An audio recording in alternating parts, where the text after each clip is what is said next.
Hi, my name is Michaela Van, and today we're going to be discussing the legal rights and responsibilities of teachers and within special education, and also the rights and responsibilities of students and their parents within these programs as well. Just a little overview of what we're going to be talking about today. I'm going to go through the background of how special education kind of came into being, and then the next thing we're going to discuss is a pretty prominent Supreme Court case that that helped shape the future of special education.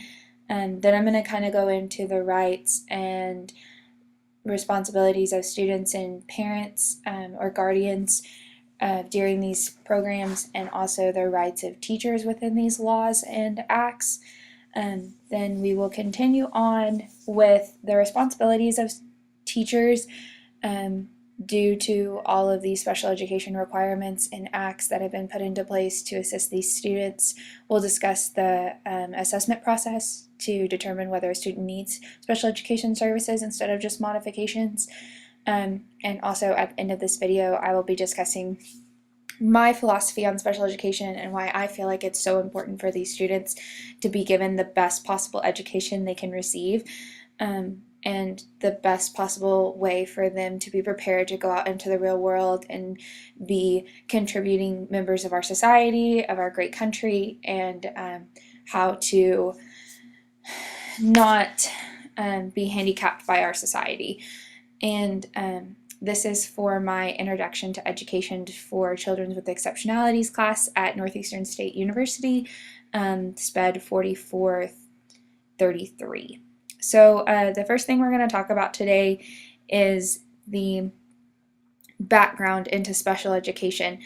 So within the background of special education, we start within the late 1800s into the mid 1920s. These children were often, children and adults, I apologize, were often institutionalized.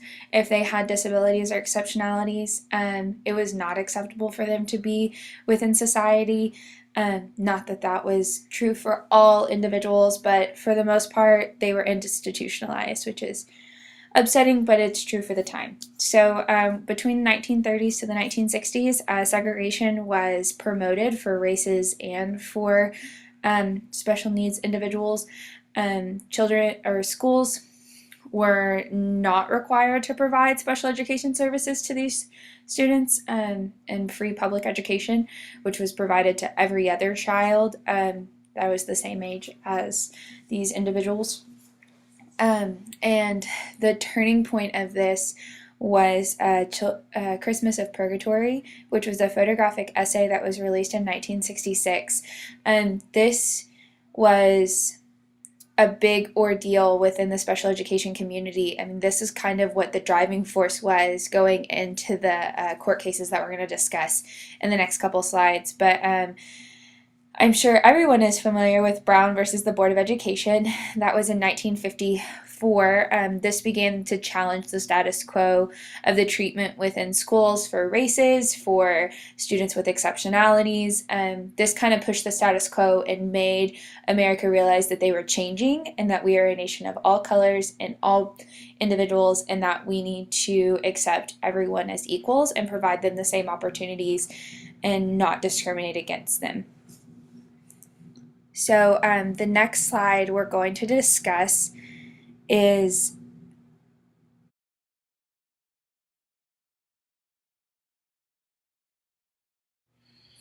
I wanted to share this image before we started the presentation, just so you can see how pure and how genuine these children truly are. This is a picture of a young boy that I found that is dressed up as a superhero, and he is obviously using his superpowers to defend off whatever is coming towards him, imaginary or realistic. But this child is going to be faced with some unfortunate but unfortunate but realistic things that he is going to have to deal with in his life. I mean, he's going to have to use those superpowers to help change society's views on children with disabilities and adults as well. From what I can see, it looks like this boy has Down syndrome, which is a disorder that involves the child having an extra chromosome. I'm a science major, so I'm a little more interested in the scientific side of it, but he looks so sweet and so genuine, and he looks so happy. And my hope as an educator is to keep this inside of them, to keep their joy, to keep their strengths, to keep their wonder for the world intact, and not let society beat that out of them.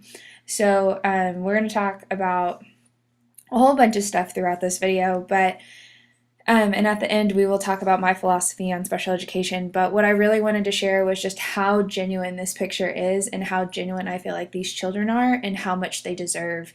And no one should be limited by what someone else perceives of them. So, and I feel like that happens a lot, especially with children with exceptionalities. So we will go into the rest of our video now.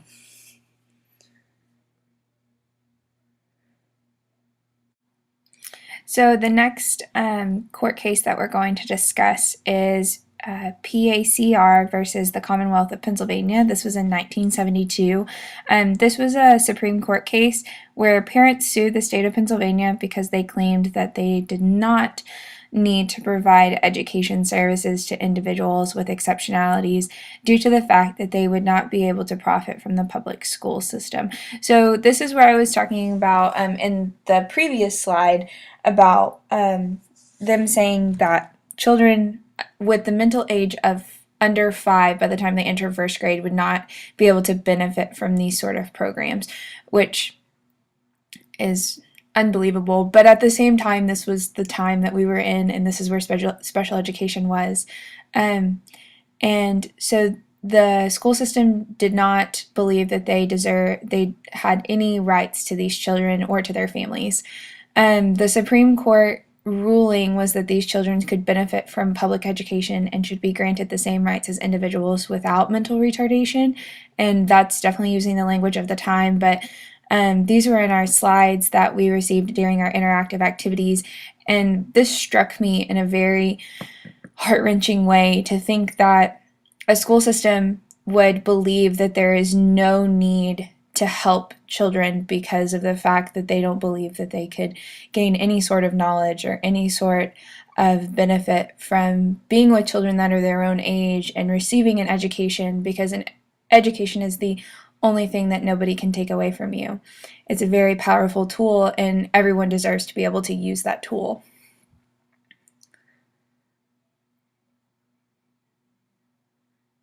So the formal definition of special education from our textbook is special education is a specially designed instruction to meet the unique needs of an individual recognized as exceptional. This is from the glossary, and this is also on in chapter 2 on page 45 and 46.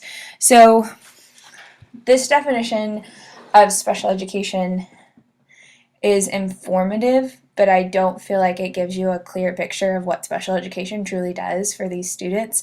Special education is specially designed. That's a correct way to put that. It is completely tailored around the student, but most education systems or curriculums are centered around students. It's centered around their needs, wherever they are developmentally. So I guess the one thing that I disagree with this is it's not talking about how you're preparing these children to go out into the world and become citizens of our great country. So just because they're in special education doesn't mean that they're not receiving the same kind of skill sets that children that aren't in special education are.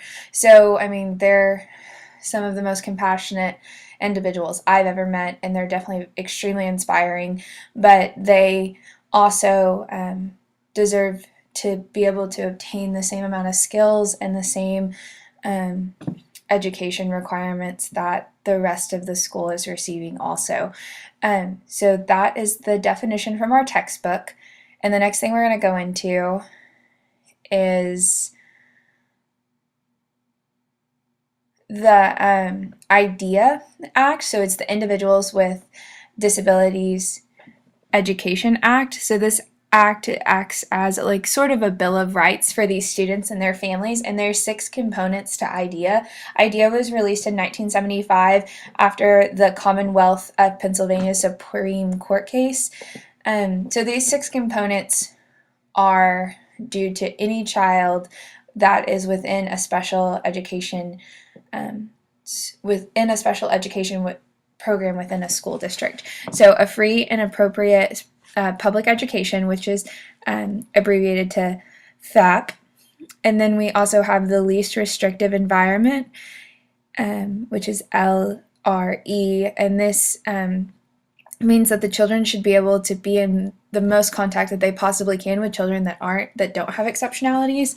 And then also an individualized education plan, an IEP, procedural due process, non-discriminatory assessments, and parental participation. Parental participation, I feel like, is possibly one of the most important things to this entire Bill of Rights that's laid out by IDEA. If the parents are not fully involved in what's going on, there's no way for their child truly be successful. Parents are a huge part of a child's education and their life. I mean, if your parent's not involved, then it just makes it a little bit more difficult on you. The individualized education program, we're going to talk about a little bit more later. But also, I feel like it's really important for these children to be around other children and to be able to experience what it's like to just be around different cultures and different people. And so the next thing we're going to talk about is the rights of students and their families. So this is kind of going a little bit over what we just talked about for IDEA. So, a free and appropriate public education, the least restrictive environment. There's that IEP again, that individualized education program, which is evaluated with specific requirements. And then we have the non-discriminatory assessment, which we will talk about the assessment process later. But also we have a procedural due process, parent participation, and then these are a couple that I've added that I felt like were just really important, and that's the appropriate diagnosis and plan for a student no matter the age of the student. So we're talking infant all the way up to adulthood. These children need to be diagnosed correctly so that as their teachers, we can properly help them. Also, we need to talk about transitional plans if they're 16 years or older. And then we have informed consent. So everyone within the IEP needs to be on the same page, all the way from administrations to the parents, especially the teachers too. The teachers are a large part of it. So we need to all make sure that we are on the same page and that the parents understand what we're going to be doing for their children and how we're going to be helping them. Another way in making sure that the parents understand is making sure that there is some sort of translator there so that they are being spoke to in their native language, if that's other than English. So that's extremely important when dealing with children that are different cultures or different ethnicities than the rest of us, and how we can properly assist those families and assist those students. The next thing we're going to talk about is the rights of teachers. So these are the 3 points that I felt like were extremely important for the teachers within these laws and acts. Is the involvement within the IEP team for a student, maintaining open communication with the parent about the child's goal, and creating referrals for students when problems or difficulties are presented. So I am currently doing my pre-1 internship at Union High School, and I am getting to experience these IEPs on a first-hand basis, which I feel like is probably the best way for a teacher to be trained. That's why I feel like our internships are so important. But I'm getting to actually understand what all goes into an IEP and how you make that work for the student, for the parent, and just so everybody is on the same page. If the students aren't on the same page as the teachers, and the parents aren't on the same page as the student or the teachers, it just makes for a very frustrated process. And whether a child has exceptionalities or not, these children need to be provided with the best possible education we can give them.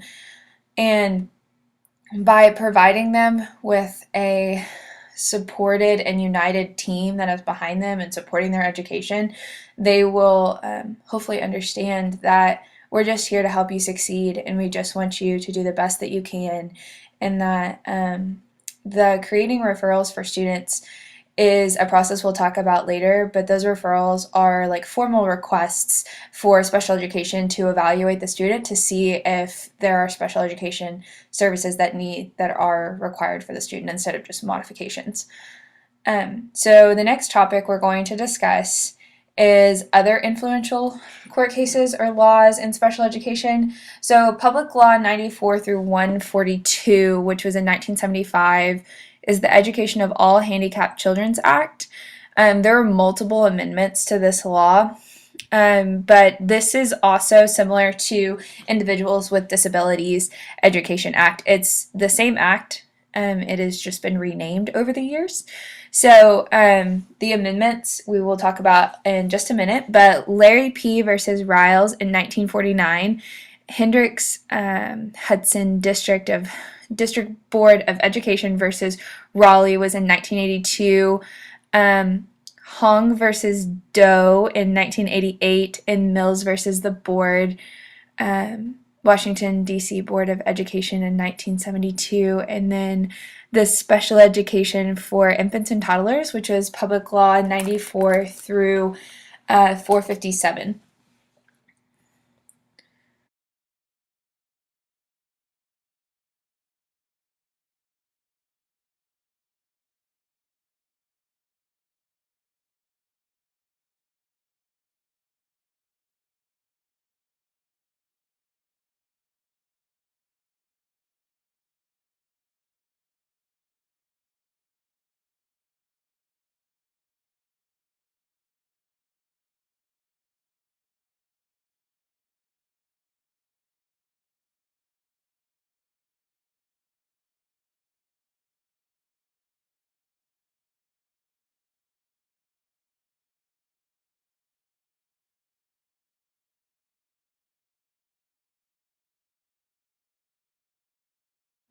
Okay, so the acts for the Public Law 94 through 142, the First Amendment was in 1986, and that was where age 3 to 5 was mandatory and birth to 2 was encouraged for their education. And then the next amendment was in 1990, and that renamed the act to Individuals with Disabilities Education Act, which is known as IDEA. And we also added transitional planning into that. And then in 1997, a developmentally delayed category was added from ages 3 to 9. And then 2004, we changed the name again to Individuals with Disabilities Education Improvement Act, but still IDEA, and that aligned with No Child Left Behind.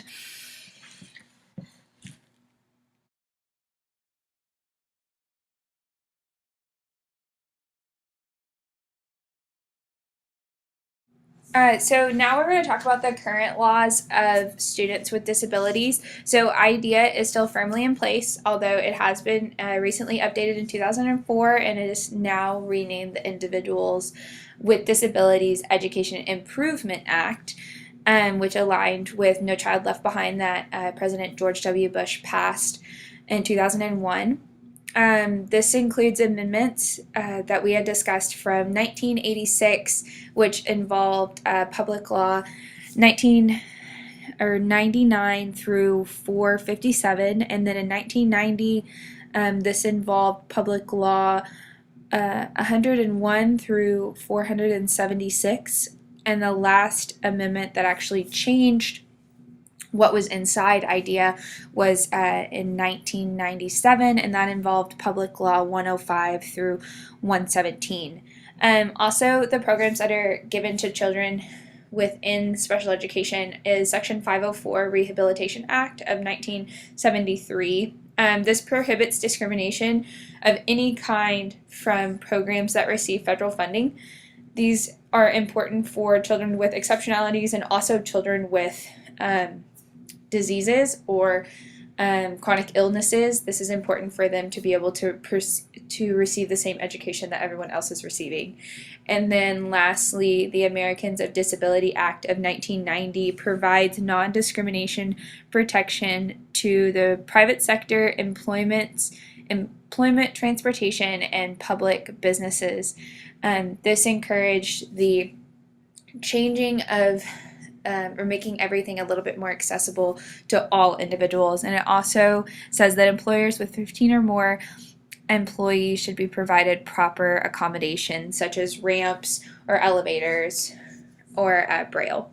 So the impact of these laws, it levels the playing field for these children within the education world. It allows them to be able to learn as effectively as children without exceptionalities, which is so important for these kids. I mean, they're already having to figure out how to be themselves in a world that doesn't accept them or wants to use them as a pedestal and like putting them up on a pedestal and using them as inspiration, but not actually accepting them for who they are. And then we also have it allows for school districts and teachers to be held accountable for these children's education.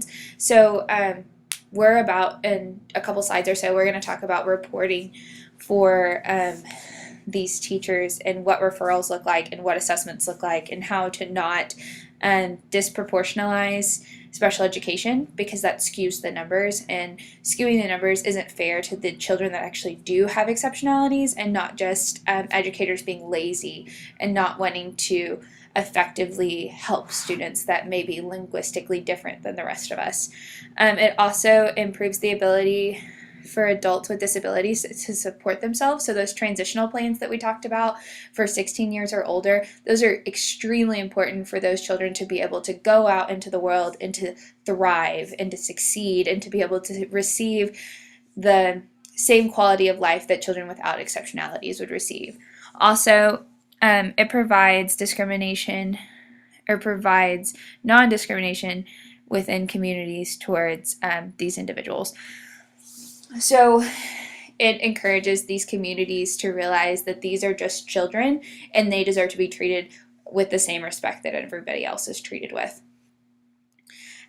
So the next thing we're going to talk about is the responsibility of teachers to students within special education. So these teachers need to understand, and especially as teacher candidates, we need to understand that creating a universal environment in the classroom is fantastic for students with or without disabilities.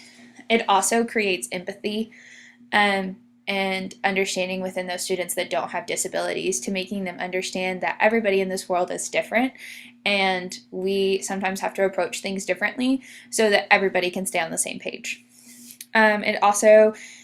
It is appropriate. It appropriately represents the population of children with exceptionality. So when I was talking about not disproportionalizing the students that are actually sent to special education and doing the assessments correctly and making sure that it's not just a modification that can be made so that those children can stay in the general population classrooms. And then we have create modifications for students if necessary to ensure that their LRE is maintained, so that least restrictive environment, so they can stay with those non-disabled students for as long as possible and be able to get those same peer interactions that you can't necessarily get with inside of a special education classroom. And because they are going to have to go out and be in the real world and be around everybody else, and there's no reason, unless the assessment's been done, for them to have to go into a special education classroom when us teachers can just make modifications for them. And maintaining the child's confidentiality about their IEP except to the IEP team. So, just making sure that as teachers we understand that that doesn't need to be discussed with any other teacher or any other administration that's not within the IEP team. So the responsibilities due to the education laws, teachers need to learn as much as they can about all types of exceptionalities. We need to seize opportunities to make sizable differences in students' lives and provide structure and accommodation for students with exceptionalities, to learn about differences, different testing methods for all types of disabilities, to teach organizational skills, study skills, and learning strategies, and to work with parents to create an effective IEP for the student, and to establish positive working relationship with students, parents, or guardians. I actually got these off of our interactive lecture slides from online because I thought they were so great. Our professor puts these at the end of all of our lessons about, emotional behavioral disabilities, learning disabilities. This week it's linguistic and speech disabilities, just for us teachers to understand that these are the things that we need to be doing on a daily basis for these students, because as a teacher, you're trying to bridge the gap between students that don't have exceptionalities and students that do. And if you can maintain that least restrictive environment for the children without the children with exceptionalities to be with the children that do not have them, it just allows them to have so much well-rounded education, because it's not just knowledge at that point. They're learning social skills, they're learning interactive skills, they're and instilling all of those study skills and organizational skills that they're going to need out there in the real world. I just thought these were really great, and I wanted to include them in my slides today. The next thing I have is about the reporting features that teachers are required to do for special education. So there's 3 steps. There's a pre-referral, which is the instructional or behavioral strategies introduced by a general educator to assist students in experiencing difficulties in the classroom, and designed to minimize the inappropriate referrals to special education. So this would be like modifications, allowing students to have extra time on exams, allowing students to be read the exams, different kinds of learning materials, different kind of lecture materials. All of that is making accommodations so we don't have to disproportionalize special education and send these students off when they really don't need to be sent anywhere. You just kind of need to change your teaching method to be around the student. And that's kind of our job as educators. We just kind of have to go with the flow and just kind of mold all of the knowledge that we have around these students and hope that they are better off after they leave us. So the next portion of this is referral. Now this is a formal request by a teacher or a parent for a student to be evaluated for possible special education services. If a teacher feels that it's fit for a student after certain modifications have been done to be sent off for evaluation through special education, that is the teacher's right. I mean, they can do that. I would hope that they would try everything first without doing that, but if that's what it comes to, that's what it comes to, and there's nothing wrong with that. I received reading assistance when I was in elementary school, and it helped me greatly. And the last thing is the assessment, and that is the process of gathering information and identifying a student's strengths and needs through a variety of instruments and products. And this can help determine whether the student is going to need special education services.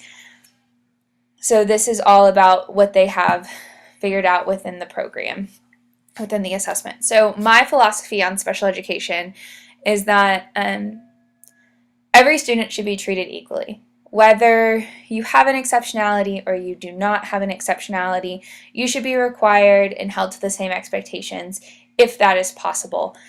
And my hope is, as I go into educating, that I will remember that everybody, sometimes the way that you learn is not the way that somebody else learns, and that you have to take the information that you have and present it to those students in the best possible way you can so that they can retrieve the knowledge. You have it. You're just willing to give it. I'm all about the progress. Progress is the greatest thing, whether it is out there in society or it's just in my classroom, trying to create empathy and understanding within these students. I particularly am a secondary education major, so I'm more focused on those upper grades, and all of these students are going to be going out into the real world and having to deal with people that are very different than them. And if they don't have the proper skills to be able to do that, that's going to be very hard on them, because they're going to struggle a lot with why people don't think the same way they do, or why something has to be changed, or just becoming flexible and becoming understanding, and understanding that even though you may have a